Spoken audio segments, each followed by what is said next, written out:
Hi, I'm Deborah Atkinson, and this is Flipping 50, the place to reset, tune up, and prepare for your second and better half with the vitality and the energy that you want.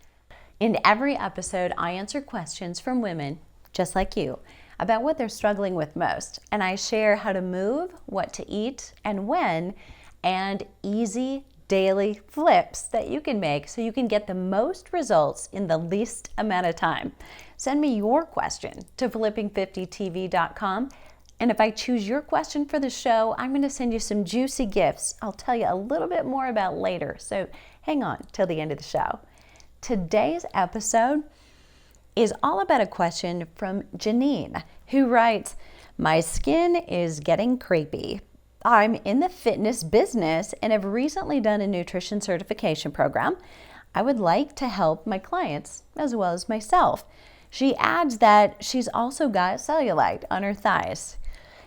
I love that this question came from a fitness professional, showing that no matter who you are, we're still vulnerable to the changes that happen in life, and we can't always predict what curve our hormones are going to go around and take us around next. So let's dive into a chalk talk and address those things that can affect any of us. Okay, it's time to make a game plan, Janine. So here's what's happening. We've got to talk about three things today.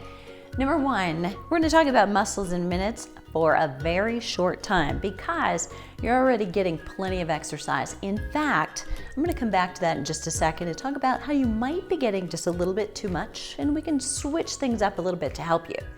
Number two, we're going to go into the kitchen and talk about Minute Maid. You are doing excellent at increasing the amount of veggies that you're taking. You're doing it at breakfast and at lunch and at dinner. Probably better than 99.9% of Americans.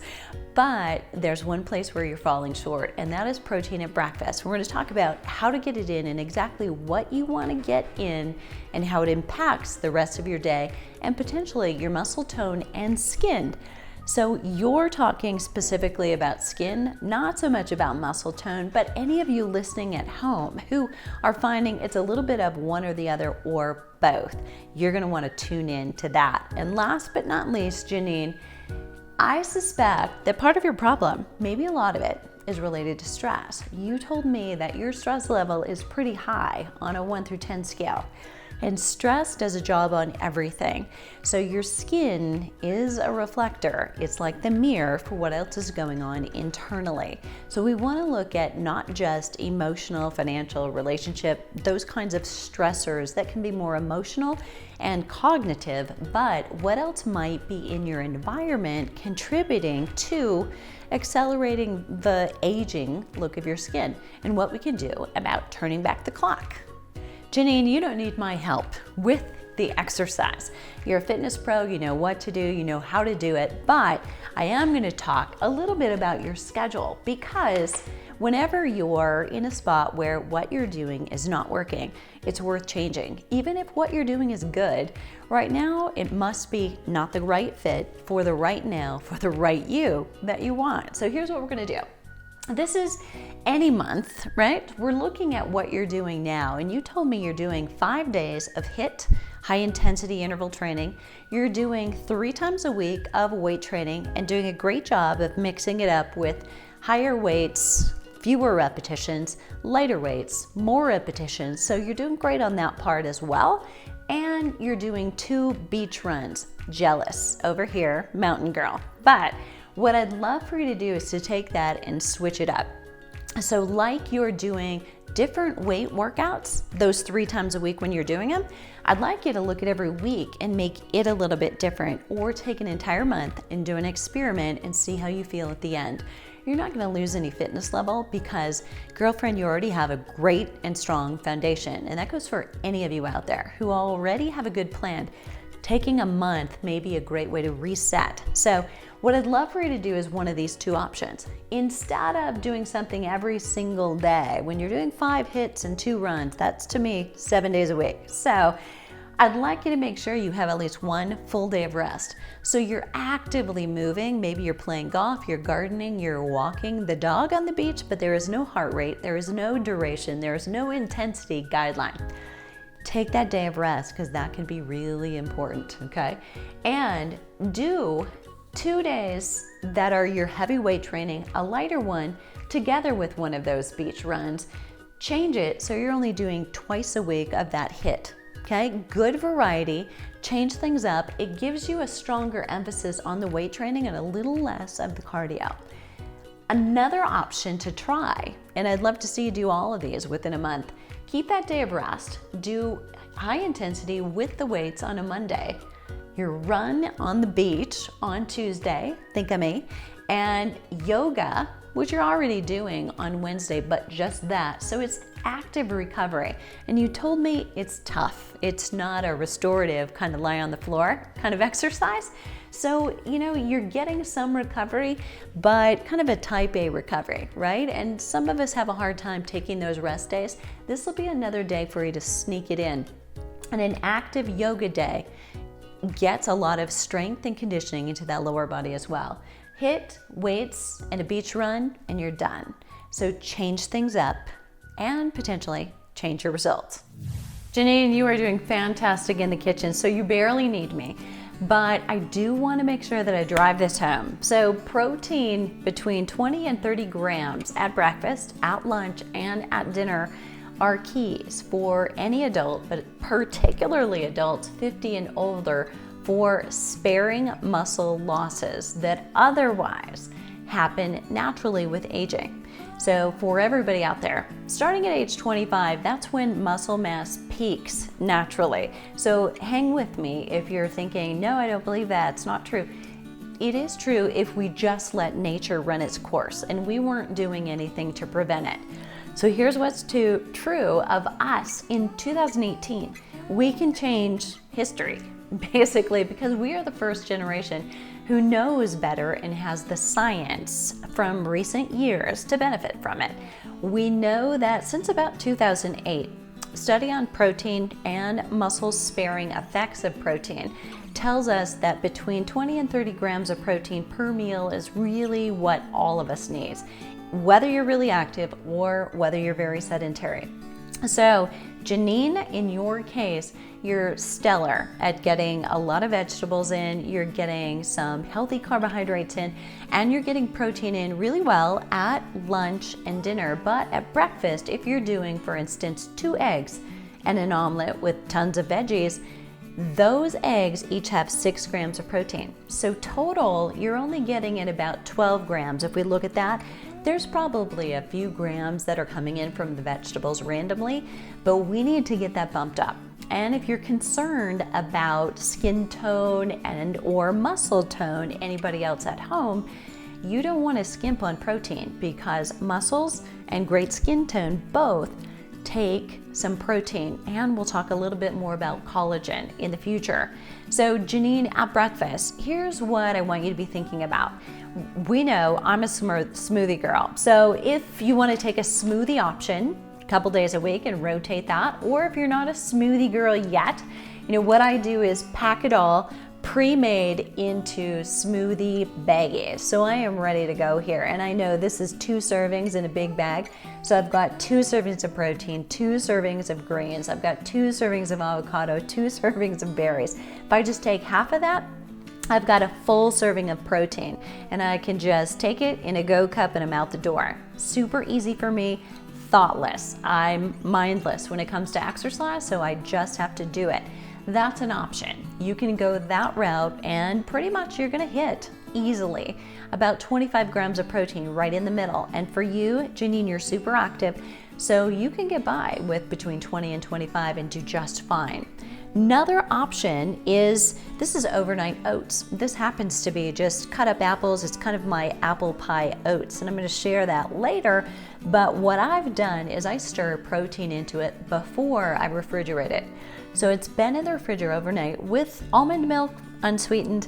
It's got some paleo powder vanilla, because that goes a little bit better with apple pie, And it's got chopped up Granny Smith's, my favorite. You can put whatever you love in there, and gluten-free oatmeal. And it's 1-to-1 as far as the oatmeal and the milk. And then you're good to go. I add a little bit more liquid to accommodate for the protein powder. So this is 1 serving of 25 grams of protein right here. And you're set. But that's not your jam. You like the eggs, or maybe you're doing leftovers from dinner last night and eating a little bit more like someone from another country who doesn't have quote unquote breakfast foods. You could do the math and figure, okay, I'm coming up short a little bit. And then instead of say doing 2 scoops of this plant power protein would be a serving, I might do just 1. And so I'm gonna get about 10 grams of protein here. And if I add that to the 12 grams that I might get from my eggs, and I put a little milk in, I'm gonna do just a quick serving, and this is gonna be my drink with my other breakfast. So if you pop this in to your NutriBullet, this is gonna take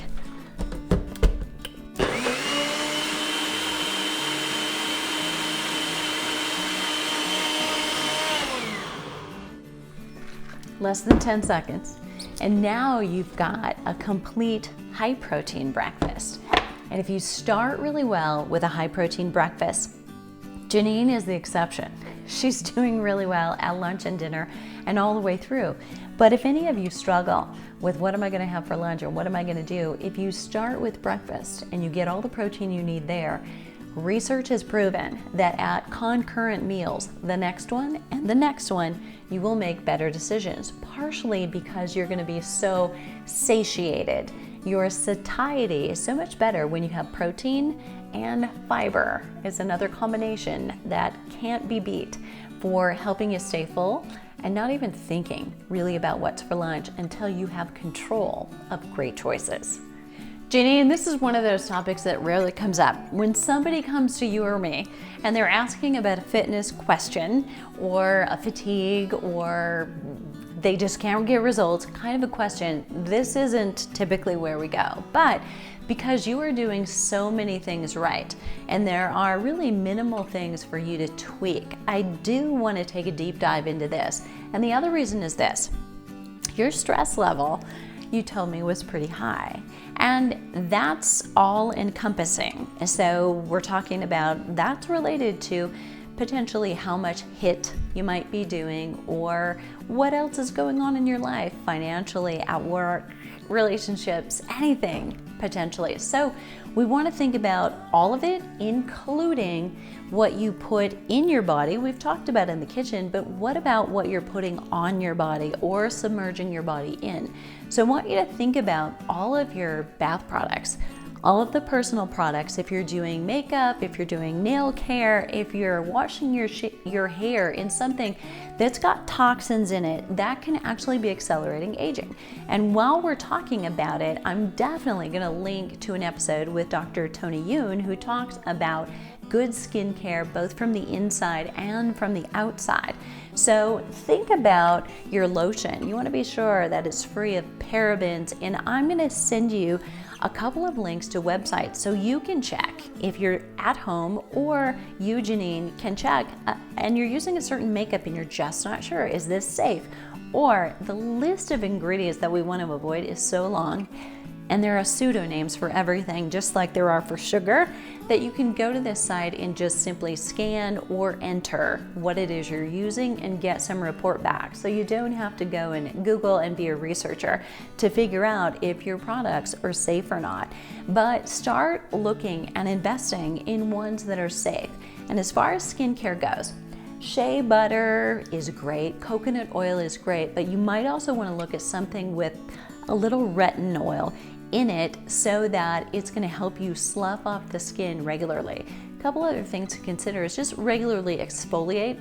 You might even consider using a dry brush and then hydrate really, really well. And just in case anybody's out there thinking, my skin doesn't look the same, make sure that you're not just hydrating with lotion on the top of your body, but you're drinking plenty of water through inside out hydration and great skincare. Janine, thanks so much for asking your question and for all the good you're doing for your clients. And now I'd like to hear from you. Do you have a question similar to Janine's or completely different? Send it to me at flipping50tv.com. And if I choose your question for the show, you get a trio of full-size products from my friends at Anne Marie Skincare for clean products you can feel good about putting on. You get access to my exclusive course, You Still Got It Girl, the After 50 Fitness Formula for Women. It's my signature and very first course. And you get a copy of the book, You Still Got It Girl. And if I can't choose your question, then I'm going to send you right away my Muscles in Minutes book, no matter what. And it's got all my best exercises for metabolism boosting and getting the best results in the least amount of time. If you've got cellulite, you're going to love this. So what are you waiting for? Head on over to flipping50tv.com and send me your question. Let's start flipping 50 together.